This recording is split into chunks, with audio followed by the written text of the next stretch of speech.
প্রিয় গাইস, আসসালামু আলাইকুম। আজকে আপনাদের সামনে আমি আলোচনা করব মরিচের একটি নতুন জাত নিয়ে, বর্ষাকালীন মরিচ বর্ষা নিয়ে আর কি। তো আমার সামনে যে গাছটি দেখতে পাচ্ছেন, এটি একটি বর্ষাকালীন মরিচের জাত। দেখেন মরিচের গাছের কোয়ালিটি। এই যে মরিচ আসতেছে আর কি, দেখেন কি পরিমাণে মরিচ গাছে, কিন্তু প্রচুর পরিমাণে মরিচ। তো পাশের আরও কিছু গাছ আছে, দেখেন সবগুলোতে একই কন্ডিশন। এটাও দেখেন মরিচের কোয়ালিটি। এই দেখেন জোয়ারের অবস্থা, গাছে কিন্তু প্রচুর জোয়ার আছে। এটা হচ্ছে বর্ষাকালীন মরিচ। এটি তাপ এবং বৃষ্টি সহনশীল একটি জাত।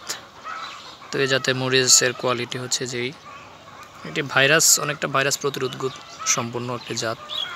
দেখেন জোয়ার, গাছে কিন্তু প্রচুর পরিমাণে জোয়ার, একদম প্রত্যেকটা ডগায় দেখেন কি পরিমাণে জোয়ার আছে আর কি। তো আপনারা চাইলে এই জাতের মরিচ চাষ করে অল্পতে লাভবান হতে পারেন।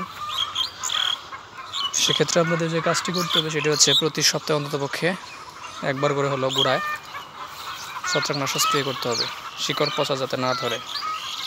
বিশেষ করে অ্যামিস্টার টপ, স্কোর এই জাতীয় ছত্রাকনাশকগুলো আপনারা স্প্রে করবেন, তাহলে খুব চমৎকার রেজাল্ট পাবেন। শিকড় পচা রোগটা আসবে না আর কি। দেখেন মরিচ গাছ, প্রায় ম্যাক্সিমাম গাছে মরিচ। তো এই দেখেন অ্যামিস্টার টপ লিটার প্রতি 1 ml, স্কোর ওই 1 ml। তো এই দেখেন কোয়ালিটি, মাশাআল্লাহ খুবই সুন্দর। প্রত্যেকটা গাছে প্রচুর পরিমাণে মরিচ।